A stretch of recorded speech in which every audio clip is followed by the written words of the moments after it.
India में हर महीने लाखों करोड़ों रुपए सिर्फ एक टैप में ट्रांसफ़र हो रहे हैं और जिसका कारण है यूपीआई। ये सिर्फ एक पेमेंट सिस्टम नहीं बल्कि इंडिया का फाइनेंशियल रेवोल्यूशन है। इस सिस्टम को national payment corporation of India ने डेवलप किया और पेटीएम, फोन पे, गूगल पे ने इसे हर घर तक पहुंचा दिया। लेकिन सवाल यह है कि यूपीआई ने असल में बदला क्या है। सबसे पहले इंडिया में कैश की डिपेंडेंसी खत्म हो गई है।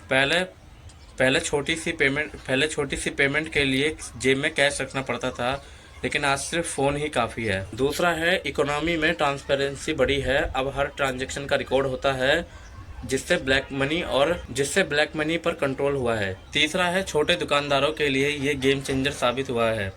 पहले जो चाय वाला या रेडी वाला पहले कैश लेते थे, आज वो क्यूआर कोड से पेमेंट लेते हैं और इससे उनका कस्टमर बेस भी बढ़ा और इनकम भी बढ़ी। चौथा है स्पीड और कन्वीनियंस। अब पेमेंट सिर्फ एक टैप में हो जाता है, बिना लाइन में लगे और बिना कोई एक्स्ट्रा चार्ज के। अगर नंबर की बात करें तो यूपीआई हर महीने बिलियन ट्रांजैक्शन करता है, लेकिन हर सिस्टम की तरह इस सिस्टम में भी कुछ रिस्क है।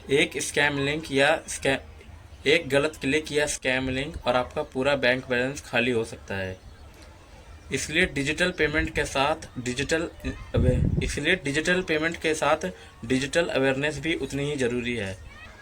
अब सबसे बड़ा सवाल यह है कि क्या यूपीआई फ्यूचर है भारत का? तो इसका जवाब है हाँ, और सिर्फ इंडिया के लिए नहीं बल्कि भारत के सभी देशों के लिए इंडिया का पेमेंट सिस्टम एक एग्जाम्पल के तौर पर बन गया है। यूपीआई ने सिर्फ पेमेंट सिस्टम को ही नहीं बदला बल्कि यूपीआई ने इंडिया को कैश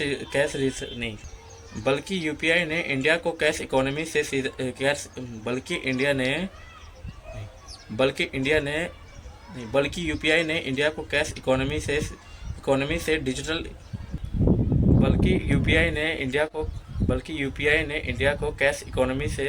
सुपर पावर बल्कि इंडिया बल्कि इंडिया को बल्कि यूपीआई ने इंडिया को कैश इकोनॉमी